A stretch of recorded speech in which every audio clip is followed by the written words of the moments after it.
bacon Gouda. The bacon. That's the only one I've ever had, and Really? it's the only one I will ever like care for, honestly. My guilty pleasure is the ham and Swiss croissant. I haven't tried that. It's actually really good. I like. I mean, like anything ham and Swiss is Yeah. like it's hard to go wrong. That is a. I feel like that's a tried and true like breakfast thing. Like that's such a classic like breakfast thing. Like ham and eggs. Yeah. Ham and eggs like the. Have you ever had the like diced ham and eggs, like scrambled? That's oh my god, that's perfect.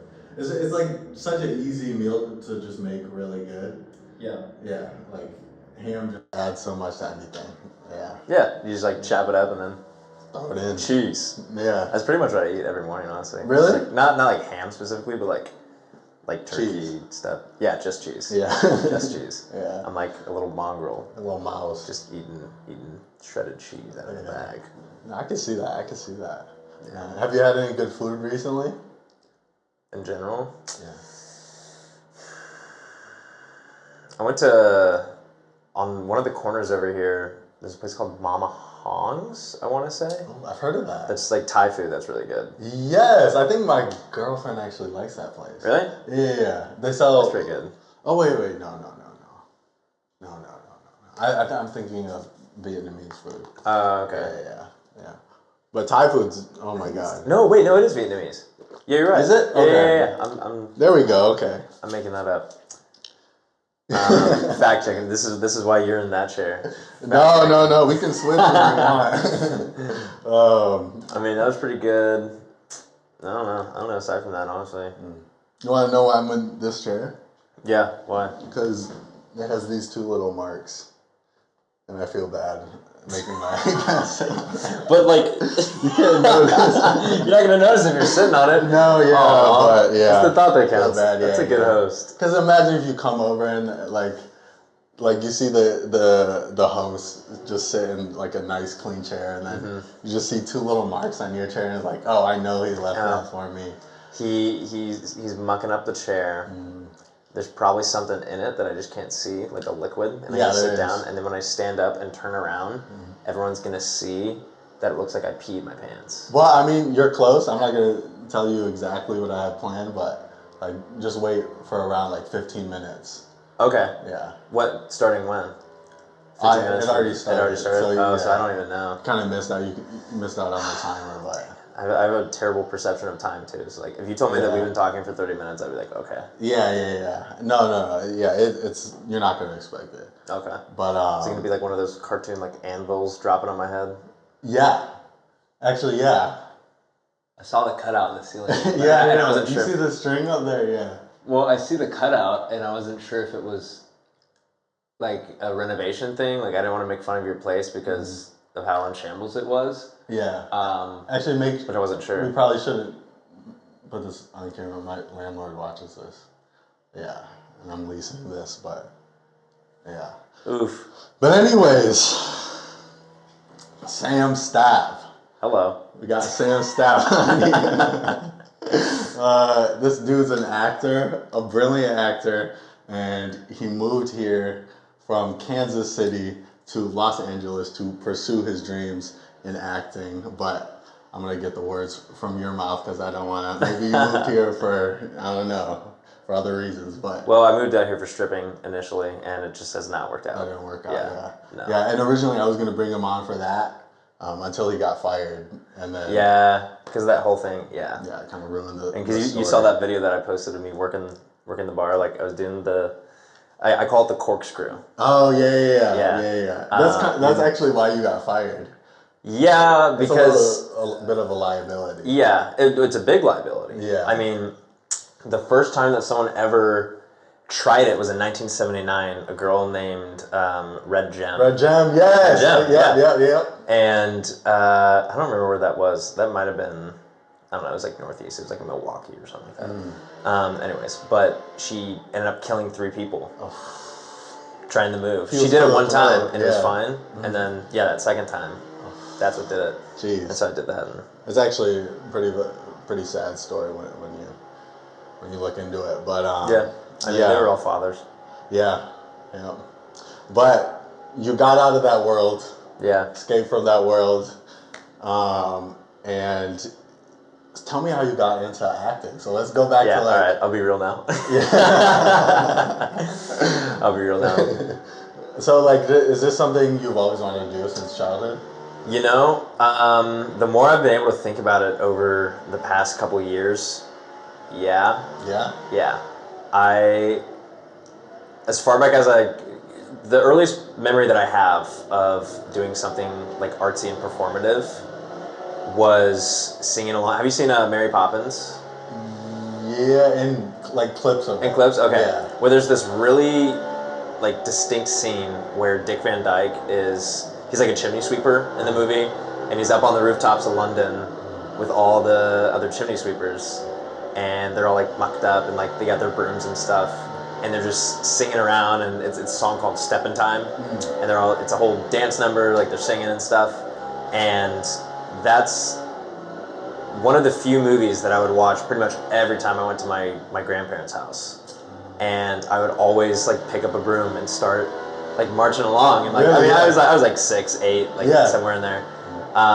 But yeah, it's like one of the earliest memories I have of being like, okay, like I like watching this stuff. I like emulating it. I like performing. I like making people laugh.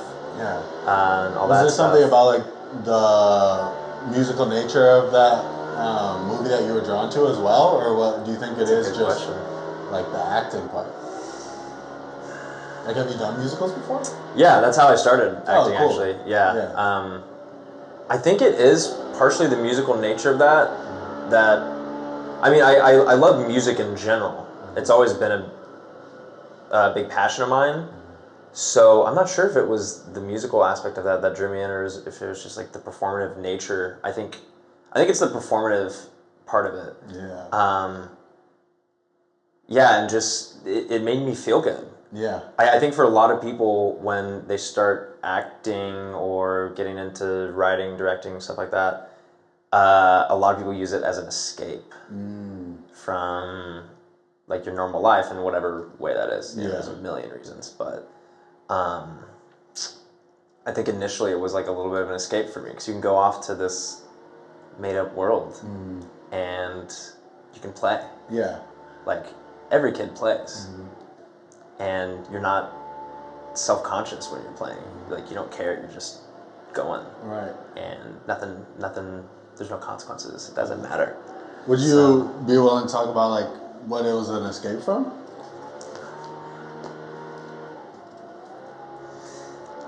You know, I think it was early on. It wasn't necessarily an escape for me. It was just an outlet, I think. And then, so how I really got started into acting was in 2018. I was in college at University of Kansas, and they do this in the Greek life. I was in a fraternity. In the Greek life, they do this like philanthropy musical thing, where all the fraternities and the sororities, like you pair up with each other, and over the course of a semester, you like write a whole like jukebox show, which is like you can rip off songs. Like you could have a Frank Sinatra song, a Prince song, and a song from The Greatest Showman. Oh man! And then you write one song, but you change all the lyrics, and you write a 20-minute show. And so the whole first semester is like writing that and working together. In the second semester, you would actually perform it if like you get in. It's like cutthroat. Really? Yeah. Yeah, it's called Rock Chalk Review. It's really cool, but that's how I was introduced. I was my house got into the show, and I was just like a little cast member, and our show was set as if it was like a trophy case, and we were all little trophies. Oh, that's cool. And so it usually takes on like inanimate objects and stuff like that. Yeah. But so that's how I was introduced to it, and then I just enjoyed. I mean, it's a live performance. I think 2 weekends, and you get up there, sing, dance, and all that stuff, and I was just really drawn to that. Is it like a concert, or is it like you're acting things out while you're performing them? It's like a musical, so there's a little bit of both. Okay. So there'll be like,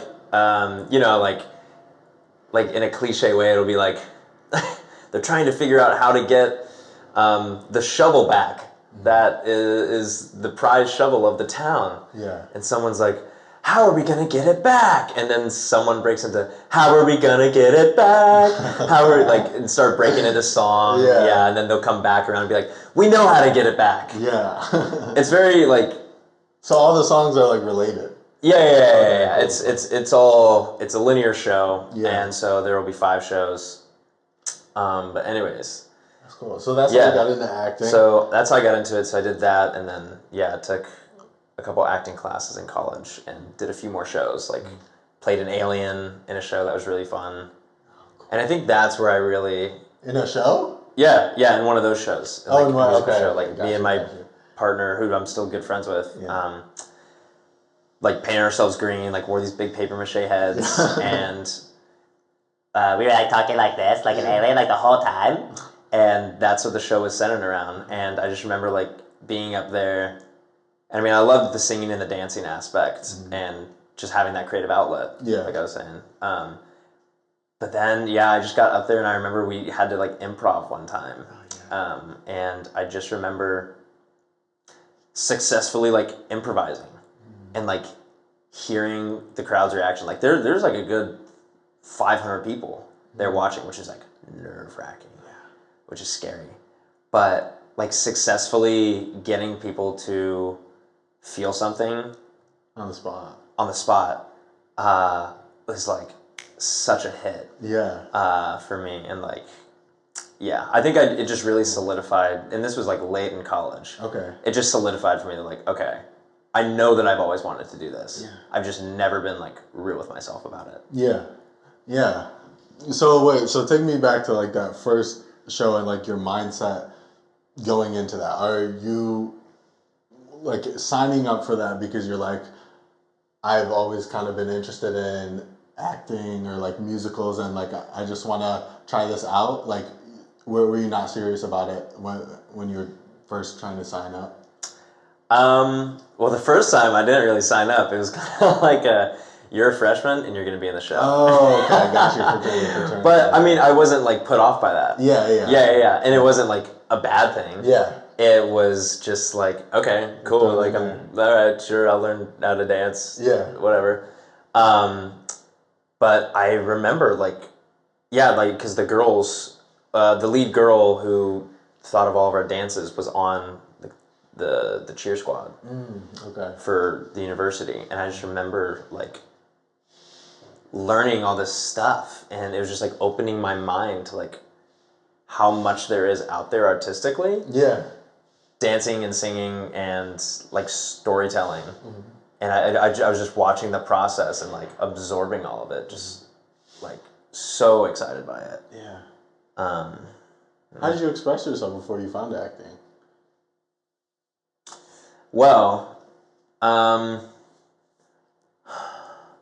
think just with my friends. Like there's plenty of like YouTube videos I would make with like my neighbors. There's a zombie apocalypse series on YouTube. Oh, really? Right now that one of my neighbors started making, and then not on your YouTube channel. Not on my YouTube channel, on another guy's. I think it's still uploaded.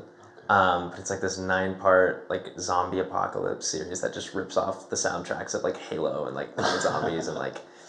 I love it. It's hilarious and ridiculous. Yeah. That was an outlet, and then just like with my friends, like just whenever we would be hanging out and partying in high school and in college, like I was always trying. I mean, you know how I am. At work, like always trying out voices and impressions and weird stuff and like dances and like I memorized the Napoleon Dynamite dance. Really? So I could bust it out at parties and like like stupid stuff, but it made my friends happy and that made me happy. So I think that was the outlet before I started to actually in college turn it to like genuine acting. That's awesome. Okay, so like senior year, you did that show, and so as you're approaching graduation, what are you thinking about? Like, where's your head at? Well, I have a twin sister, wow. and so I say that because we were going to graduate together. We were in the same grade, and so that was coming up 2021 after COVID. We'd gone back to school, and that year, I had already taken one acting class, and I was like, I'm just gonna take it for fun.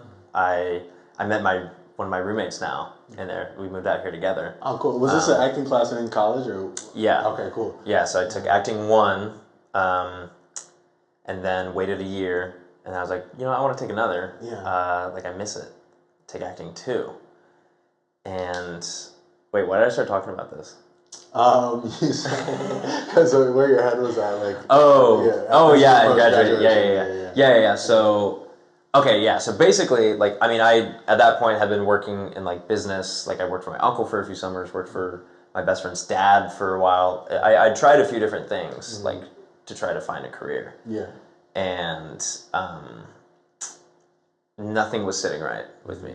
Was your major? God, my major was finance at first. Finance. I was going to go into business. Yeah. I'd worked for my uncle in it doesn't matter, in business stuff. Yeah. And failed horribly in finance. I had literally failed 2 classes just because it just wasn't there. Like, I felt that feeling when it's just uneasiness in your gut. Yeah, you don't want to do it, and it's like. Yeah, and I felt that, and I didn't really confront what it was for a long time. I think in the sense of I just was not doing something that I enjoyed. And so I did finance, and then when that wasn't working, I was like, all right, I'll do business administration. It's a general business thing.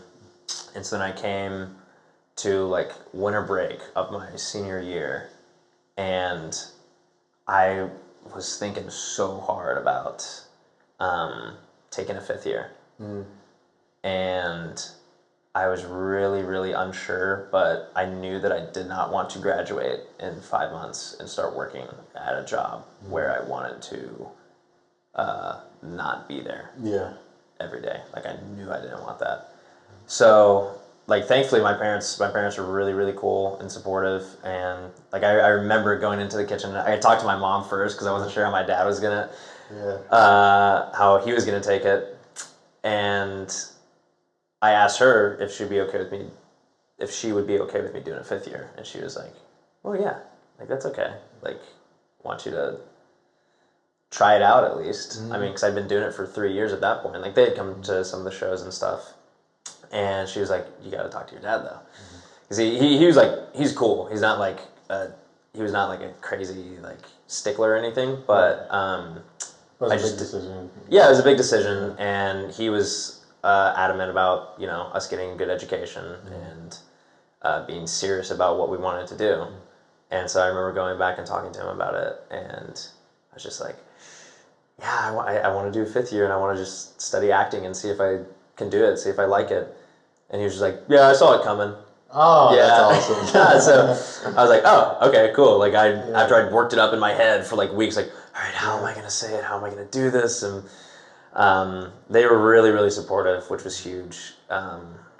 And so they let me do the 5th year, where I just studied theater, and I got the lead role in a Shakespeare play that we were doing in October. Was this the first kicked it? Play outside the fraternity, or had you been doing plays? That was the first legit play, where it wasn't just this fun jukebox musical. It was really serious, and I was obsessed with it because we were taking Shakespeare class, and we were supposed to audition for the play as a part of the class. You didn't have to do it if you don't want to, but you just had to audition to it's scary. Yeah, it's scary for anyone. You can be the most confident person in the world, and you've never done an audition, and you can walk into an audition room and have a panic attack. Yeah, well, it's just quiet. They're just sitting there, and you just gotta Yeah, I mean, win them over. People, people have horror stories and weird outlooks on audition rooms, where are they gonna like me? I feel like they hate me. Like you just said, win them over. It's it's actually very different. Really? I mean, at least for me, I know there's I don't know, there's weird people out there, but 9 times out of 10, when you walk into those rooms, they want you to be the person. Oh, okay. They want you to be that person, so they are hanging on to see that you are that person, that they can just get a glimmer of oh, they can do this. Yeah. They can play this person. Yeah. they want you to be that person. They don't want you to have to convince them. But I mean, it is, if there's a lot of people trying out, it's tough. Yeah, that makes sense. Yeah, I'm sure they probably just want to be like done with it. Now that you say that, it makes a lot of sense that like they don't want to like audition through everybody. Yeah, they want the first person that walks in to be the person. Yeah. Wow. So I mean, I remember walking in and being, I mean, super scared. But I had practiced. It was just monologues, and I had practiced a lot. And I had just been introduced to Shakespeare. I don't know if this will make like total sense to you, but are you familiar with Macbeth? Yeah, play? I've never read it or anything. Okay, that's cool. It's like a super like a lot of Shakespeare has to do with like very grand themes of life and death and love and loss, and I mean, it's everything. It's great, but Macbeth especially is super. I don't know what word to put to it. It's very grand, and it deals with like visions and fate and destiny and like killing people to get a rung up the ladder. Something like that. Is that the one where he fights the king or something? Yeah. Okay, I think I actually might have read that one. Really? Yeah, I might have read that one in English class. Maybe. Yeah. Maybe. There's a few like that where, like, because he, like, kills a king. Yeah. And then his son, like, comes back around for revenge and stuff. Yeah. Okay, yeah. I did watch it's super, like, it's super out there. Yeah. And I had become obsessed with it. And I was like, I'm going to do a monologue from that. And it's, like, probably the most famous part from Macbeth is this dagger soliloquy that he has. So he's been thinking about killing the king. And he like sees a dagger like appear before him, like a vision of a dagger. And it's just him talking to himself about whether or not he should do this or not. Like he feels like it's guiding him to go kill him and like just take the throne, take the power. Because of some like fate thing that witches told him. But it's very out there and artsy and stuff, and I chose to do that. And I mean, it went well. I remember like going into the audition room and like I like looking back, I'm like, why did I do that? Because it was just like a big swing. And, like, I'm glad I did. Like now that I get it now, like the lead on your first ever play that's super impressive. It definitely made me feel good. Yeah, like, especially like in college, like if you just go and get the lead, that's crazy. Yeah. I mean, I always like felt weird, like because I don't like being like I got the lead. Yeah, no, definitely that's not really trying cool. to be like that. Yeah, but it definitely inside I was like, oh my god, okay, I'm doing something right. At least like at the very least, it was just affirming like I know that I'm doing something right here. Yeah, everybody needs those like little like wins to reference back to, because like when you're really in the thick of it, it can be easy to lose sight of your value in whatever you're doing and to lose sight of like what makes you special. So I think it's important to just really acknowledge and like remember and reference those things in your past where you proved yourself right, that like you are doing the right thing. Yeah, for sure. I mean, you have to remember those. Absolutely. Because and it's hard. It's hard to remember those, especially when you're just feeling down or you're feeling like recency bias. Yeah. Wait, what is that? Like it's just like the thing that just happened is the only thing you can think about. So if you're in like a bad time and like you just past couple roles, you're like I've bombed all these, and you're like I'm a terrible actor, and like you just forget about everything your past that you've done. Yeah. Wow. Yeah. That's big. I haven't thought about that in that perspective, but but yeah, so you got the lead in this, and then so in that like performance, like when it's showtime and everything, so what did you like sort of learn from that, from your first ever like major acting? Like, I think I learned, at least for me in acting, it's about like I'm taking Meisner class right now, which is essentially just all about what are they doing and how do I feel about it. That's what it boils down to. And it boils down to having a plan and setting your plan like you have a script and you know how it's going to go. but can you let that go and just like be there? And like if they do that to you, are you going to be able to react to it in the moment? Yeah. Like, are you paying attention to actually what's happening right here? Or are you just thinking ahead? So what I learned was actually kind of the fundamentals of that. I was learning to, I mean, because with Shakespeare, you have to translate everything. Because it's like, dost thou yonder window break? Yeah. Like the moon and the sun. Yeah. Like, it's like, wait, what is this dude saying? I don't know, dost thou? Yeah, dost thou? I don't know, dost thou? Dost thou, Juliet? Come hither. Come hither. Like, it's like, okay, what does that mean? And then you just boil it down and it's like, oh, he's saying, I love you like the moon loves the night sky. You know, like some stuff like that. Ass, yeah. What'd you just say? Exactly. Yeah, Shakespeare. But I mean, yeah, it's like, you have to translate that. And so like doing the deep work of translating every line and figuring out what it means, like you just boil it down, and do so many hours of work.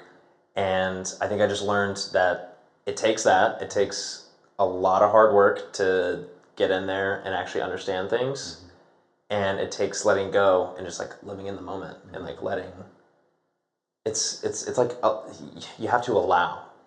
You can't like force yourself to cry. You can't force yourself to do something that you're just not feeling. Yeah. You have to like, it's like fishing. Like that's a good analogy that I like to think of. It's like, you can't force a fish on the hook, but there's methods you have for trying to get a fish on the hook. Yeah. You could use worms. Like that works better on some fish, but for some fish, it's like those shiny little things that flip around that draw their attention. And then they, Yeah. That's an analogy I like to think of. But do you use different tricks for different emotions?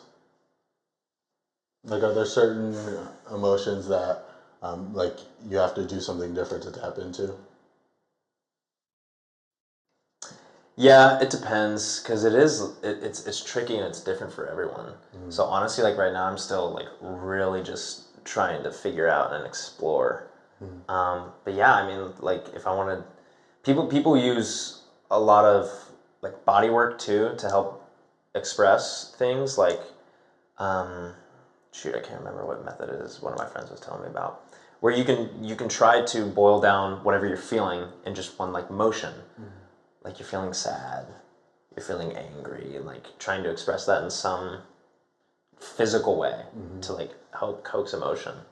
So yeah, there's a bunch of different ways to try. Like, I mean, like in Meisner, we do daydreams and emotional preparation, where you'll write out your whole scenario, and it's like, what just happened? How do I feel about it? What do I want because of it? Who do I want it from? And like specifically. Like, it's not just like, oh, I want it from my brother. It's like, no, like, who is your brother? Mm-hmm. Okay, my brother's like my protector. He's my big brother. And like, specifically, why is he your protector? What instance was there that made him your protector? Mm-hmm. So it's getting really, really specific, because then you know and you can relate to those things easier. Because if I'm like, because if you make up, a brother character in your head, and in the script you're just like, oh, it's my brother. Yeah. It's like, oh, it's my brother. Nothing to build off of. It's kind of like, but there's stuff you can build under that that will show. Yeah, that's cool. Yeah, I like that about acting. Like I talked to Dylan on one of my episodes, and he was also talking about like the Meisner, and I just think that it's so cool, like how you can sort of react and be in the moment, and like actors talk about just like chasing that feeling of feeling like they are their character fully, and like trying to live in that as much as possible when they're acting, because like it just taps into something spontaneous that you just can't get from any other type of acting, and like some of the best scenes are just like spontaneous things. Like I saw this short the other day that was referencing like Heath Ledger's Joker. You know that one scene where he's like walking outside of the hospital and like and the thing doesn't work. Like that was actually like improvised. I found out. Yeah, because it's supposed to go off. Yeah. And he was like, well, I mean, because how much would that suck if he clicked that and it didn't go off and he went, like, hey guys, what's going on? Can we cut? God, Christopher Nolan, can we cut, please? And then it goes off and the entire hospital is demolished. Yeah. Like, what? Yeah. No. Like, you never know what's going to happen. That's what's so wonderful. Exactly like you're saying. It's like, just, like, if you're just living in the moment, you're just improvising. And at least you have that as the base, like, as the bottom floor that you can always fall on. Yeah. And it won't fall out. No, that's so true. Yeah. Like, just don't give up on a scene too early and like, and just trust it. Yeah. That's so cool. So I want to get to like you actually moving to LA because I feel like I've been building that up for so long that I just haven't actually asked that. But like you moving to LA, you get here with your friend. What's sort of like your plan? Like, what are you doing as soon as you get here? Well, because I did the 5th year in college where I just studied acting. And then I stayed a year with my parents and just saved up money and did some other plays and started trying to get into films, get an agent, all that stuff in Kansas City. With the intention of, I was split between LA or New York, but I mean, obviously I'm here. So my good friend Chase that I met in college was coming out here and he was like, do you want to move with me or not? Yeah. And I was like, yeah, all right. Hell yeah. Let's do it. So we moved out here and I don't know, I knew that I needed more school, at least more class, just to figure out how I wanted to try to act, because it's different for everyone. Yeah. Like there's all these methods and like there's Meisner, there's Stanislavski, there's like all these old methods, but there's all these new ones where people make their own and take this from that and this from that. It's a big pot of gumbo, of like random stuff that they've picked up in their classes. So there's a million freaking classes here. And I knew like I did not want to, I don't want to like class hop. Really bad. I like where it's like you go try a class for 2 classes and then I don't like that one. It you want to dive into one. Yeah, I wanted to try to dive into one, but I wanted to find what was right for me. But I don't know, there's a certain part of me that was just like pretty open to like just trusting that it'll work out somehow. So I started looking online, nothing happened. And then a friend of my roommate Chase was going to the studio in Santa Monica over here off Lincoln called Baron Brown. And he recommended it highly. It's a 2-year program, studies Meisner.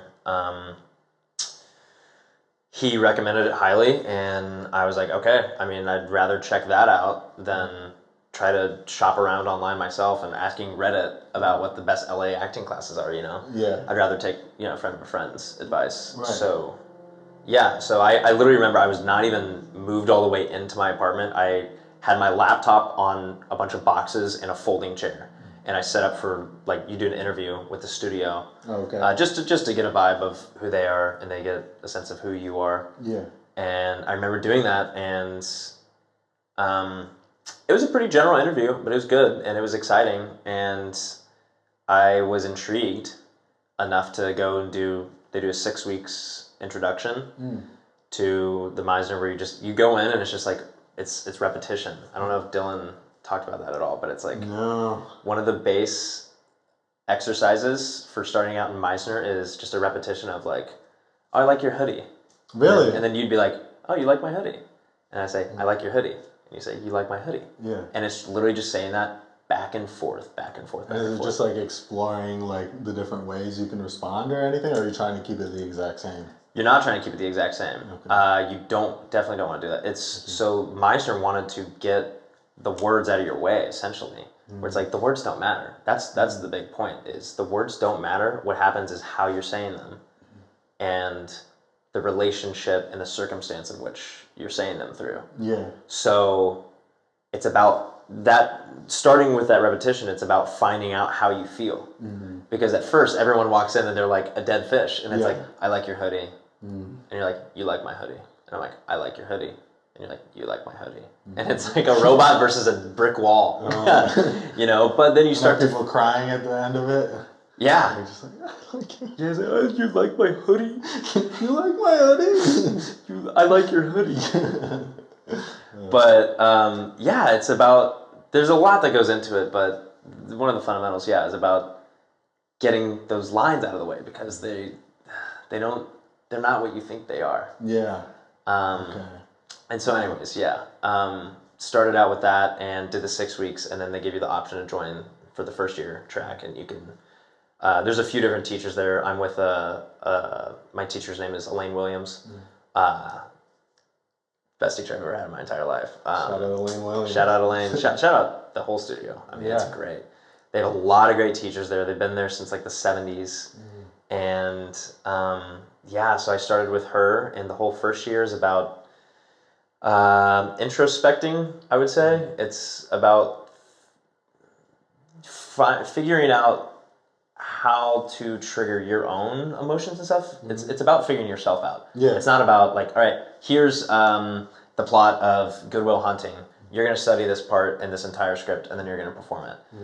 That's second year. So that's why I just started the second year. But first year, you have to lay this groundwork of you have to figure out yourself. And you have to figure out what hurdles you have and what obstacles there are. So this working through is not even just like an acting thing. Like, are you figuring yourself out just in the real world as well? And like you're thinking about just you as a whole? Oh, yeah. Yeah. Because, I mean, it's...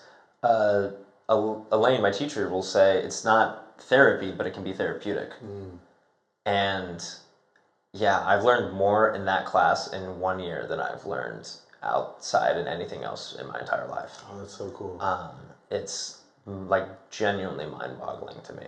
It's so cool because it's just teaching me about what it is to be a person and be a good person and just about like what life is and all that good stuff. That's beautiful. That's awesome. Yeah, like it's cool to hear that perspective from acting classes because I feel like the general public doesn't really understand like what you really do in them and like.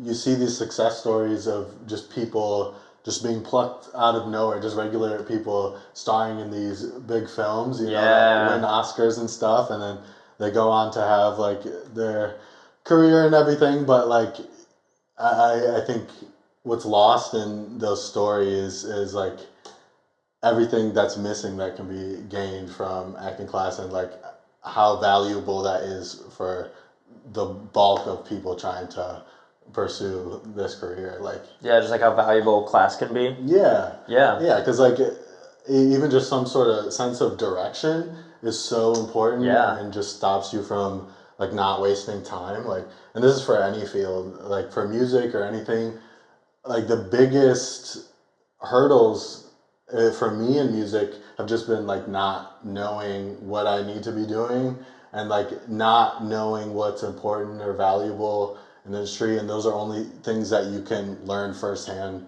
from other people. And if you're taking a class, you like know the class is reputable, like you're guaranteed to interact with somebody who's been in the industry and knows the directions you need to take. Yeah, exactly. And it's like just about getting like a playbook. Yeah.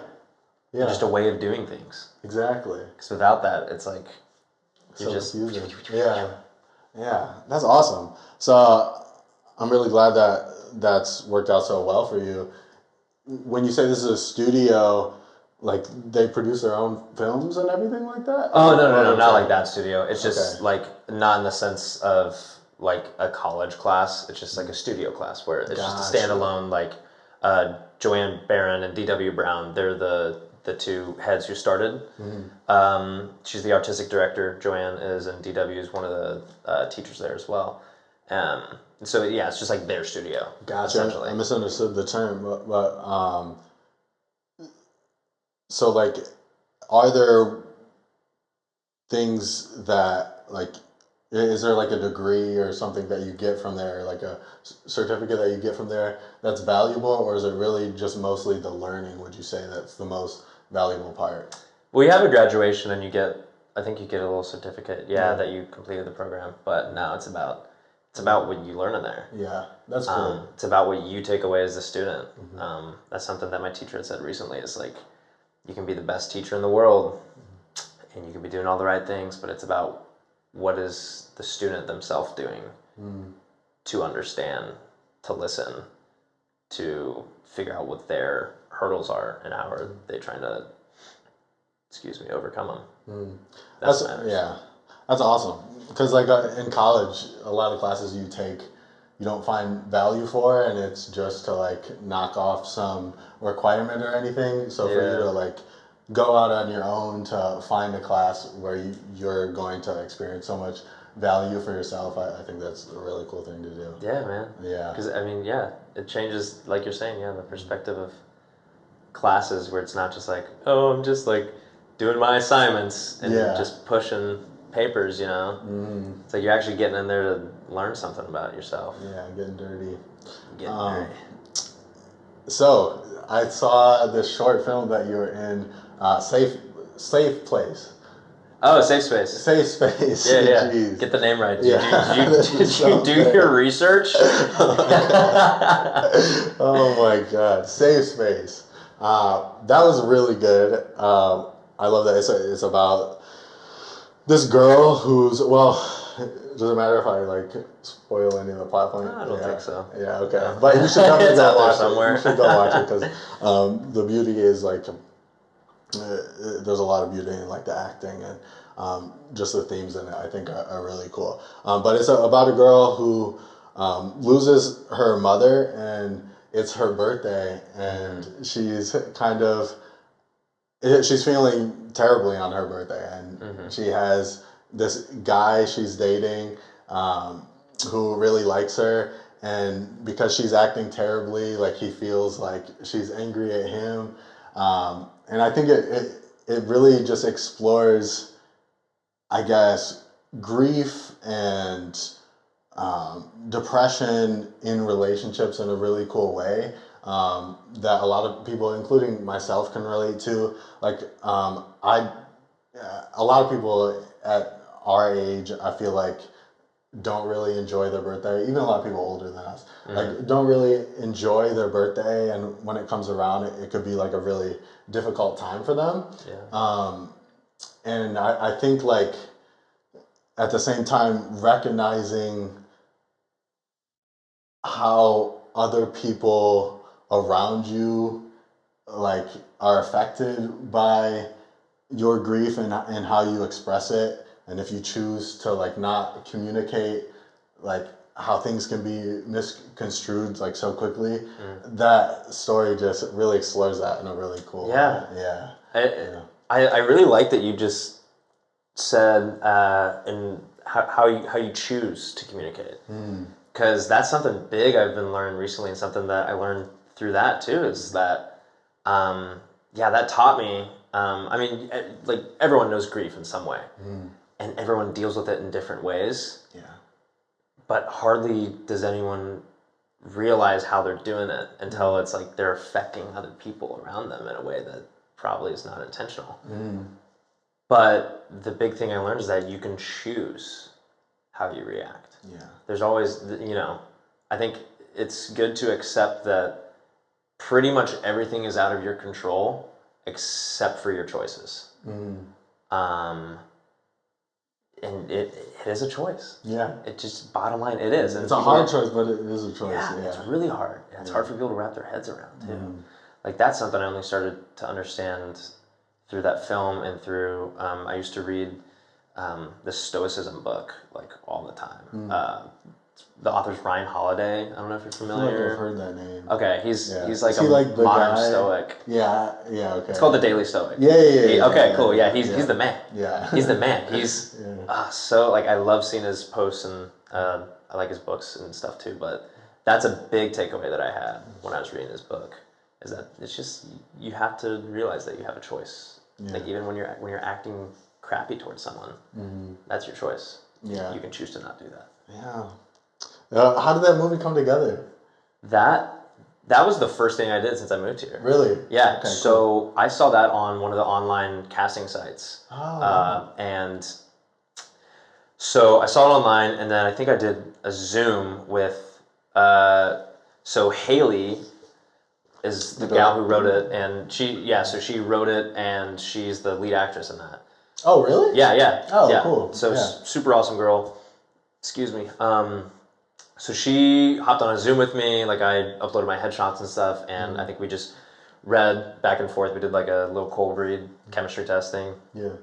And she was happy, and I was like, she asked me if I wanted to do it, and I said, yeah. Yeah. So then I showed up and met her sister, Ari, who is the DP. She does camera stuff, and she's dating Jack, Jack Nooney.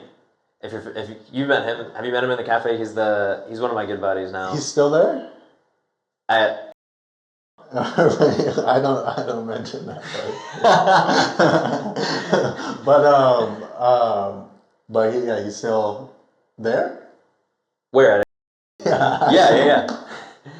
We'll believe it not. Wait, have you met him? Have you talked to him? Jack. Fuck. Oh, really? I don't think so. He's the other dude that we kind of look alike. We're just the white boys. He works in the cafe. He works on weekends usually. He's a musician. So I'd only see him on Sunday. He's a musician. Is he shorter than you? Maybe a little bit. He's definitely shorter. Brown than me. hair? Yeah, dark hair. Dude. Skater?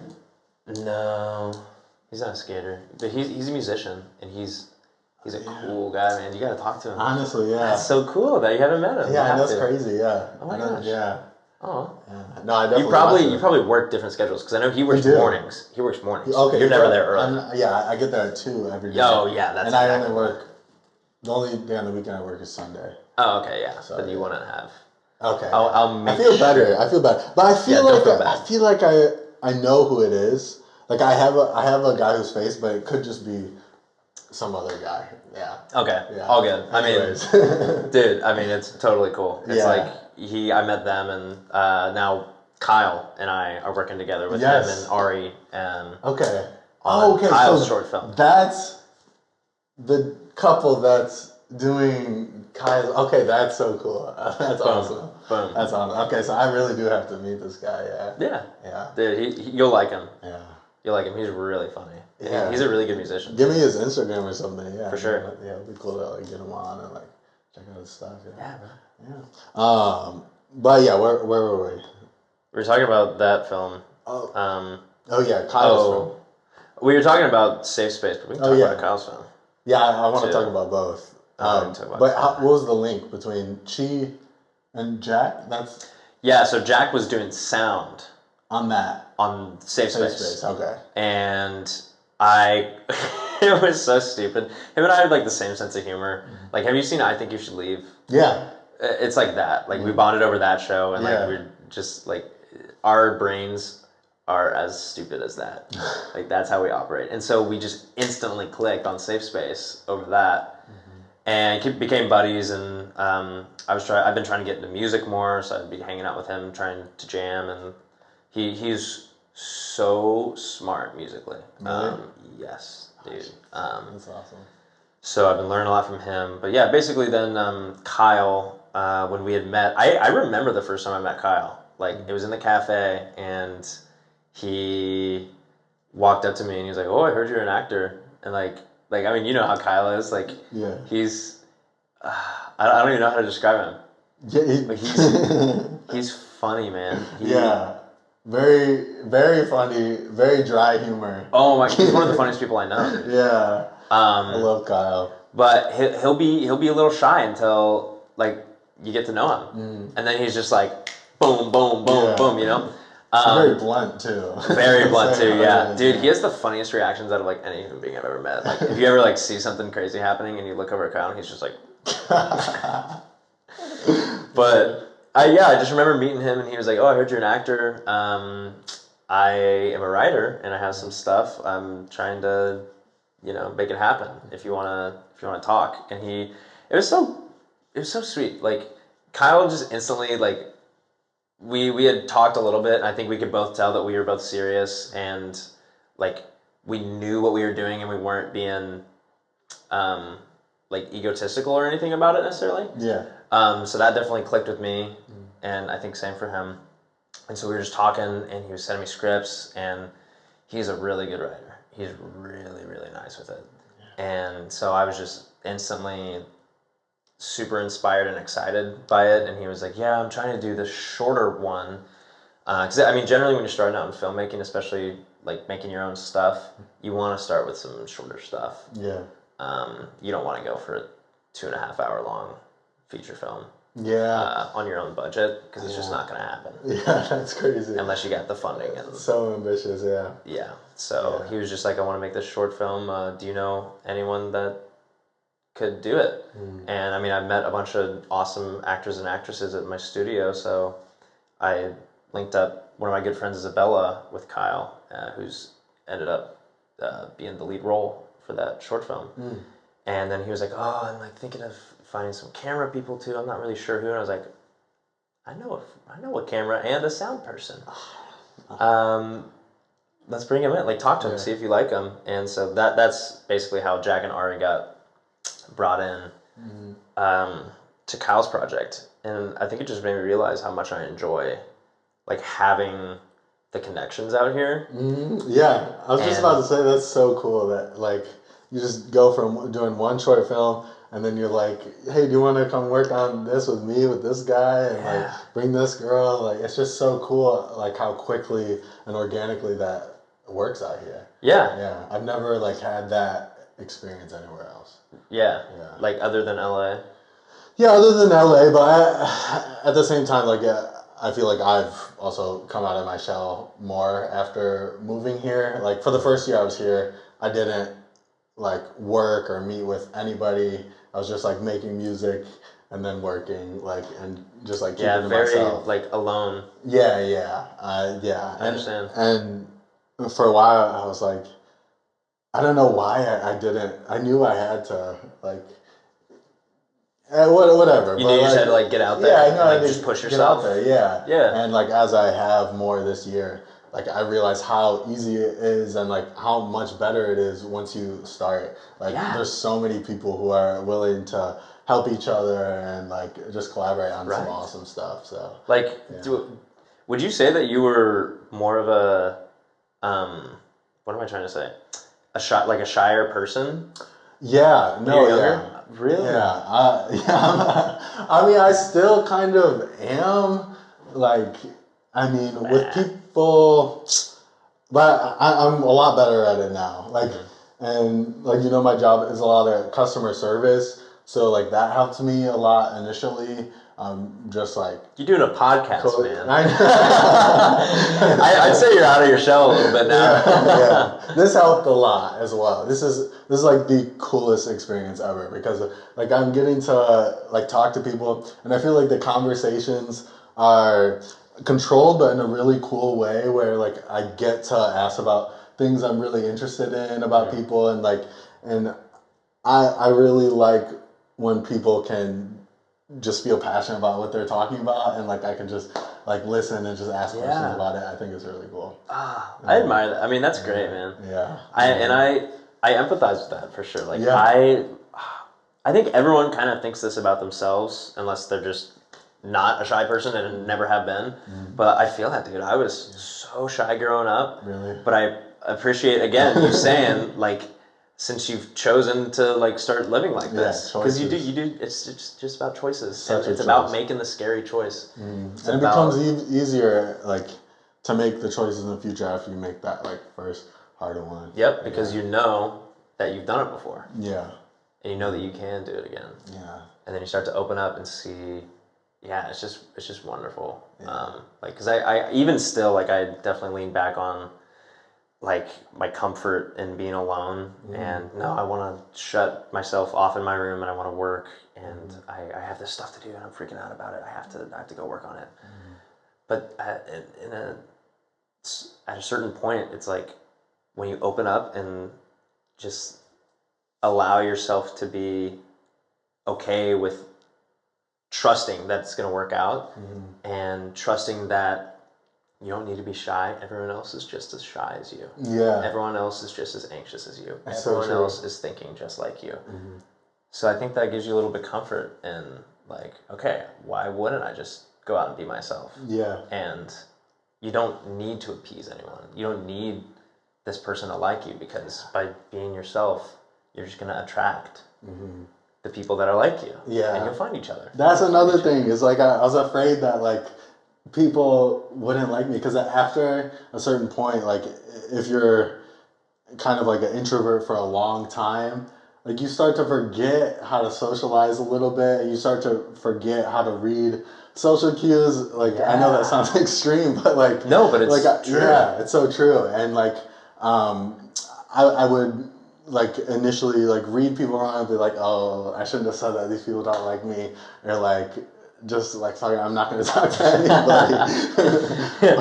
I'm not talking to anybody. Yeah, but you're so right. It doesn't matter like what they think. You're just being yourself, and like if they didn't like what you said, then like that's how you affected their life that day, and it's okay. Yeah. Like, and it's like you're still you, and like everything's cool. Like people forget so quickly, and like there's always so many great things going on that you don't need to worry about like one bad interaction. Yeah. That's what's definitely helped, I think, me with like my anxieties and like my shyness and stuff, is that like when people hyperfixate on like one thing that they did wrong or like one thing that they said and stuff, it's like people are thinking about themselves too much. Like you really don't gotta worry about that. So true. So true. like they're thinking about what they're gonna eat for lunch. They're not thinking about that. I promise you. Yeah. Like it's okay. Right. Yeah.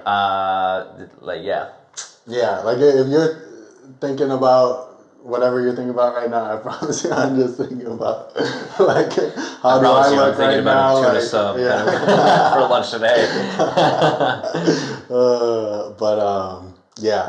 No, that's awesome. So this short film with Kyle is almost done, right? Yeah. So I filmed all my stuff. I played the boyfriend, the supporting role in it. So we filmed just over half of it, I'd say, and I think they're supposed to finish it this month. Super excited for that, and hopefully, Kyle has like a few other scripts that he's been sitting on, and like I have some ideas too that I just haven't like. I'm not a writer necessarily. I haven't really tried to write, so I'm just like, Kyle, these are my ideas. Like, take them, and write about them. So hopefully we'll get some other stuff working in the next like year or two as well. But yeah, man, I'm super excited about that. Got some other stuff in the works right now, and really just trying to focus on school and. Are you auditioning right now? Sometimes I have I have a commercial agent who will send me stuff every now and then. But I'm not seeking it out as much right now. I'm really trying to. I think I would spread myself too thin, and I found that out really quickly when I was, because with acting, I mean, it's up to you. You can be doing extra work. You can be doing every single audition. You can get your hands on every single day. So I started out doing that in class, and it is a lot of work outside of the class. What happens if you get a role? What will they like understand in class if you have to like go away for a week or something? Oh yeah. They're really understanding. Yeah, I mean, because people book stuff all the time in the studio, so it's just, I mean, that's what they want. They want you to be booking and not showing up to class, because that's you've reached a new point for yourself. Because everyone comes in at different times and in different places. Like some people come in and it's like just explorative for them. Like they work a 9 to 5 in finance, and they just always wanted to see what it's like. So they're just in there trying, but they're doing the same stuff as us, who take it as it's our career. It's building our career. It's making our career what we want to do. But so when people are booking and stuff, they're really understanding with that, which is great. But I'm just mostly focusing on that.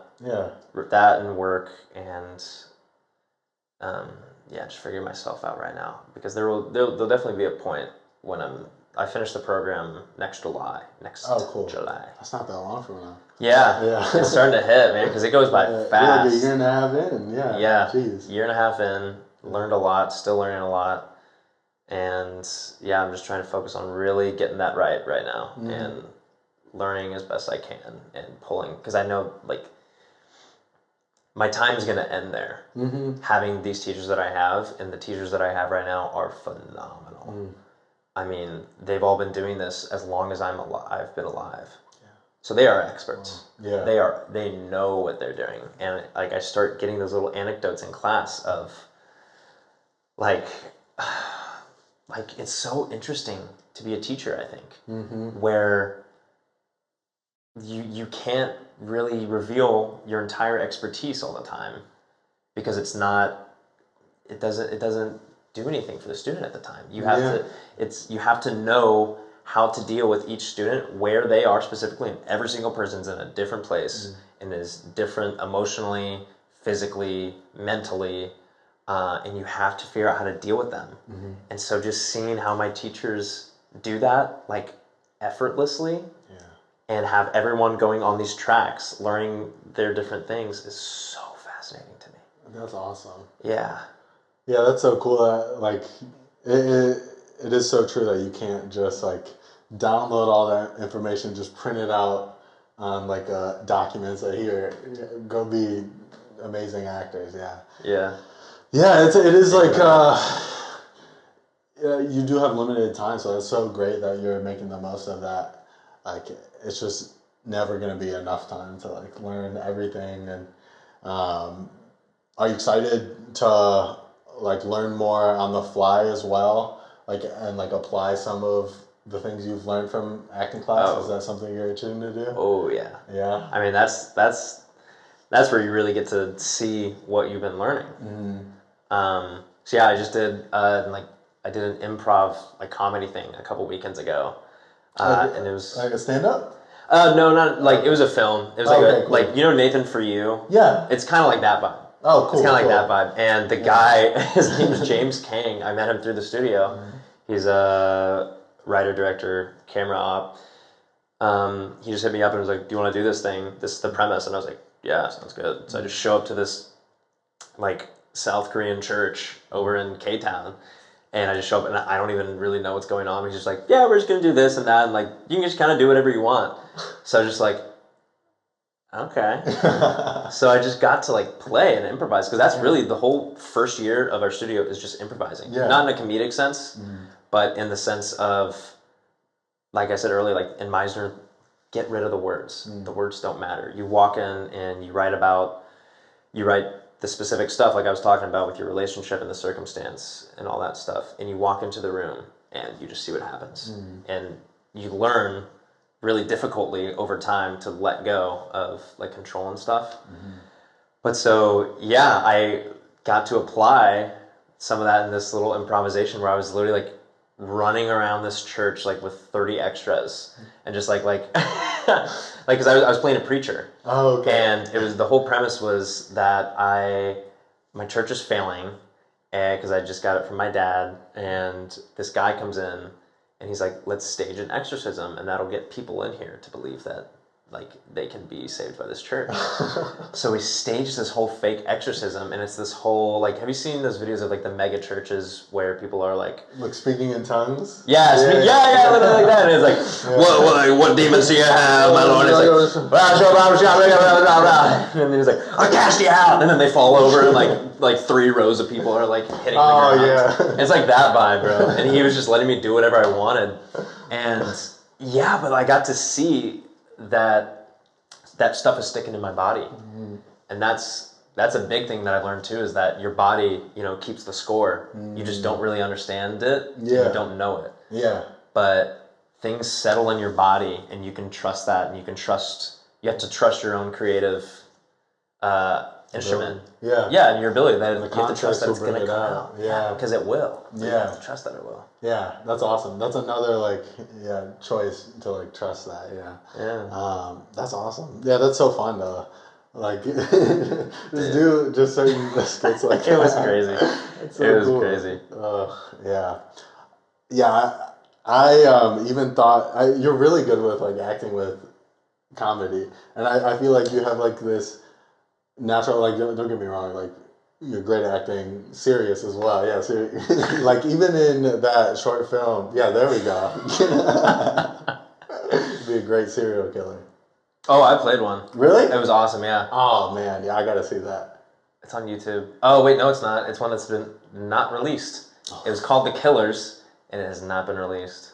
Okay. That's a whole thing. That's a whole can of worms. It's not coming out? That's a whole can of worms. I don't think so. Oh, geez. Whole can of worms. I'll see if I can find it, but okay. Yeah. Anyways. Yeah, that'd be awesome. But in your short film, like there were some times where like you're doing things that were kind of funny, like, like just the way your whole character of like Win in that is kind of like. He's very sincere, but he's a little sappy at times. Oh, he's a goof. Yeah, he's a goof. It's just so funny. It's like her birthday, and she's like, "Fine, we can do what you want, even though it's my birthday." And then you're like, "No, it's all about you. But can we please go to the movies because I already bought the tickets?" No, like I thought that was so funny when I first read it, and I loved like we did a few takes of that. Yeah, I remember, and I thought it was so funny, dude, because I think everyone knows that guy. Yeah, like, honestly. Yeah. Yeah, he's like, no, it's about you. I want to do what you want to do. Yeah. But can we go to the movies because I already bought your tickets? Yeah. Oh my god. Yeesh. Yeah.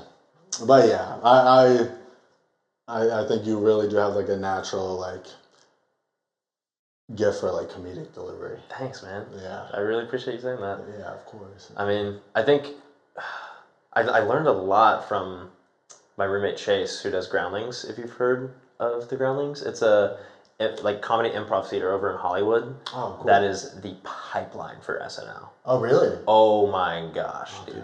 Look up the alumni list, or I'll find a link and send it to you. Like Will Ferrell, Kristen Wiig, Flo from Progressive. Yeah. Oh my god. There's a guy named David Crabb. The guy, have you seen Community? Yeah, I've seen like a few episodes. Okay, well, you know the principal. Yeah. Jim. His name is Jim Rash. Groundlings. Every single comedic big person has probably been through the Groundlings school. Wow. And it is crazy, and it's so cool. Like, so my point being, he's been taking class there, and so I've got to meet a bunch of people. Yeah. Who go there, and one of my new roommates, Courtney, too, goes there, and I've learned a lot from them because it's the best comedy school that I've heard of. I don't even know of another place, but like you go there and you learn improv comedy, and there's a whole class track, and it's pass or fail. So it's really dependent on who you are as a person. Like you can pass and move up a level, or you can fail and stay there, or you're done with the school. Oh, geez. Okay. Yeah, it's crazy how it works, but it's great. They have shows like Wednesday through Sunday or something like that too. Oh, really? Yeah. Like stand-up shows or like comedy improv. skits? They'll have sketch ones, and they also have like straight up improv ones. Okay. I couldn't recommend it enough. Like I've been awesome. probably 20 times. You've to the shows? Yeah, to watch the okay, shows. gotcha, To watch gotcha. the shows. Actually, yeah, I really want to go. Yeah, I've been getting I got my girlfriend to go to like her first ever stand-up show the other day. Really? Yeah, at the Comedy Store, and she loved it. Yeah. Is the Comedy Store up on like Sunset? Yeah. Okay. Oh, you ever been? You have to go. I haven't been there, but like I just lived right by it. Yeah, and I just moved. Yeah.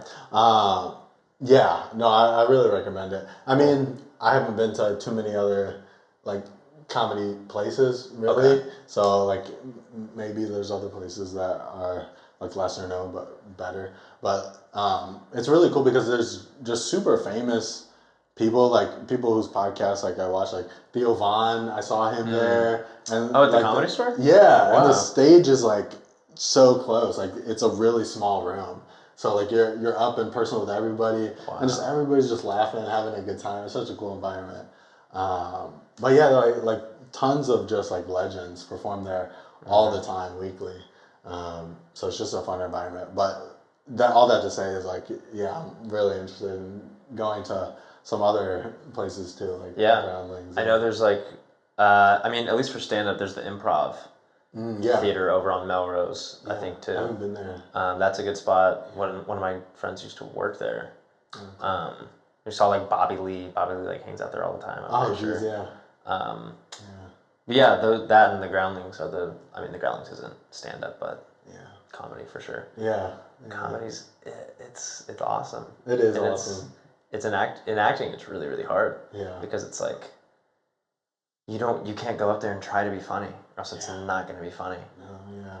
I really like the comedy that's sort of unexpected. Like you'll see it in like a very serious, like maybe it's a horror movie or like something like that, and it's not like super blatantly like wacky or anything like that. Yeah. But it's just like a subtle like thing that's like sort of realistic or relatable, like in just such a fucked up moment. You know what I like mean? in the middle of like a slasher, someone's trying to start their car. And like it doesn't start or something like that. And Yeah. It's like, oh F. Right. Or and like like trying die. to call 911 or like Amber Alert comes up in the middle of the call. Yeah, and it's like, go away. Yeah. Right. I don't know. I thought that. I couldn't think of an example. Airplane. Are we being bombed? It might be. This area is like a very heavy area for bombs. It's a heavier. Dude, we're in Sawtell. Yeah. I think we're all right. Yeah. It's been pretty quiet recently, but you never know. You never know. Stay vigilant. Get your binoculars. Keep an eye out. Yeah, I actually have some binoculars. Why? Bird watching. Oh, really? Yeah. Like bird watch? Yeah. Birds are cool. Birds are awesome. Have you? I have this. This is so whack that we're about to nerd out over birds. I have this little app where you can record like bird noises. Yes. Marin? Yeah, I keep meaning to like download that app, but I never downloaded it. Yeah. That's just funny that you know about it though. Yeah. Like, yeah, birds are cool. Yeah, they're awesome. They're like little dinosaurs. They're so freaky. Like, all right, wait. What are your top 3 birds? my top 3 birds. Not Baltimore. Baltimore Ravens. An Oriole, like the orange Oriole. bird. Yeah, like Okay. the Baltimore Orioles, like that bird. Oh my! If you ever seen it in real life, it's the most vivid orange you've ever seen. Oh, really? Yeah, it's so cool. Oh, like wow. it's so beautiful. I really like. I actually do like ravens. I have a raven tattoo. Oh, really? Ravens Yeah. I like them a lot too. They're so cool. Just like all black, like And they're really intelligent. they're super intelligent. Yeah. They're just like walking around doing their own thing. Like they're cool. Yeah. And then let's see. I gotta be careful. Here. Be careful. Be careful. You gotta get the bird watching community coming after your throat if you don't say the right thing. Okay, you know what? I actually have 2 that I'm gonna throw in here. Either an indigo bunting, which is like You made that really up right good, now. No. It's Indigo like bunting. Yeah, it's like this really blue, like the vividness you would get from a Baltimore Oriole. Imagine that as blue, and then like the whole bird's blue except for it almost like it's like a longer goldfinch. Okay. But it has like that black tail, but it's like this indigo color, like so beautiful. And then a scarlet tanager, which is like very red. It's like the red version of that. But yeah, very cool birds. Yeah. I'm looking at both of those. An indigo what? Indigo bunting. Bunting and a scarlet tangerine. Tanager. You can find them both in the Midwest. Oh, cool. Okay. Yeah, I don't know where outside of that they'd be, but yeah. There's a lot of cool. I think that's something I noticed in Kansas too. Is like, yeah, there's a lot of like.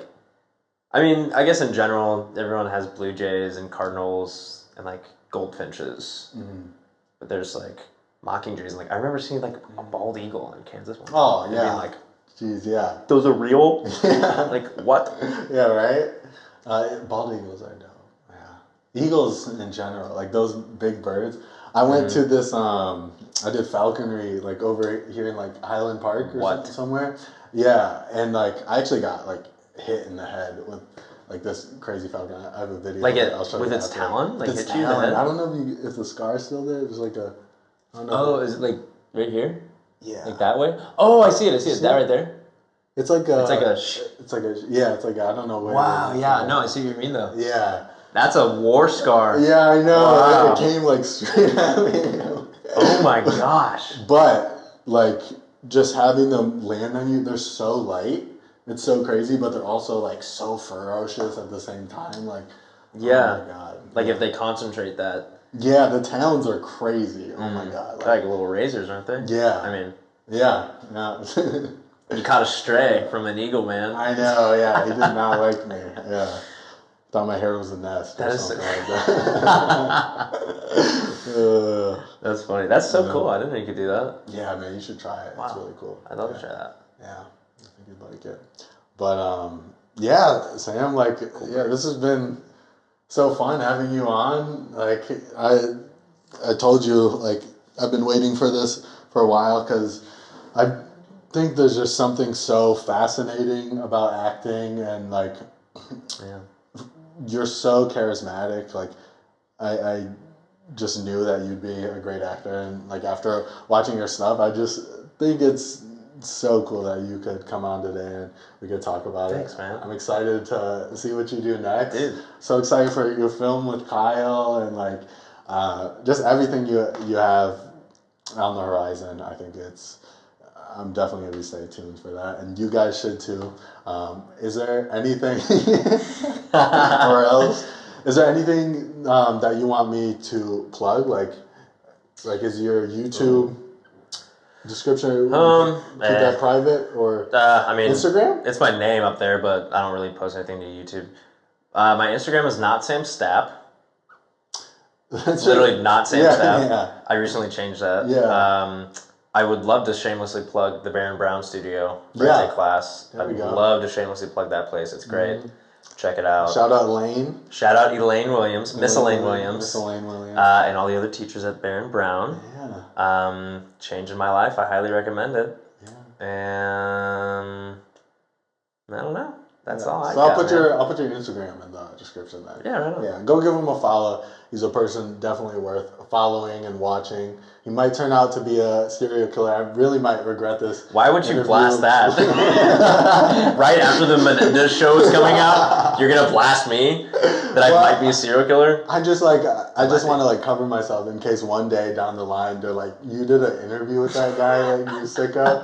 Like I'll be like, Dude. No, like I knew something was wrong. I knew something was up. I was trying to get him. There was 2 police officers in my closet the entire time. Yeah, there's an LAPD plane, first ever, just in case. Yeah.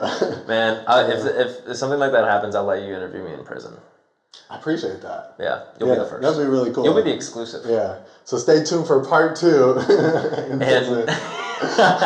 And Quentin Scar prison. Yeah. In Is that 20 a real years. prison? I think so. I don't know. You seem to know very specifically where your crimes fall in under jurisdiction. I mean, I've watched a lot of true crime, and I've learned a lot, and you have to plan very delicately. Mm-hmm. Well, we'll leave you with those words of advice. Thank you, Sam. No, I'm not a serial killer, but thanks, man. Oh, man. Thanks for letting me yap your ear off. It's I fun. appreciate it. Yeah, anytime. Seriously. So. Okay, I'll call you tonight then. Okay. Yeah. Great. See you tonight. Awesome. Great. See you guys. Thank you. This has been Ambition Only, the podcast where we interview young creatives. They don't have to be young. I say that every time, but we interview creatives highlighting the come up of their journey, following their dreams, and and Sam emulates that in every way. So thank you for watching the episode, and we'll see you next time. Thanks, man. Thank you. That was awesome.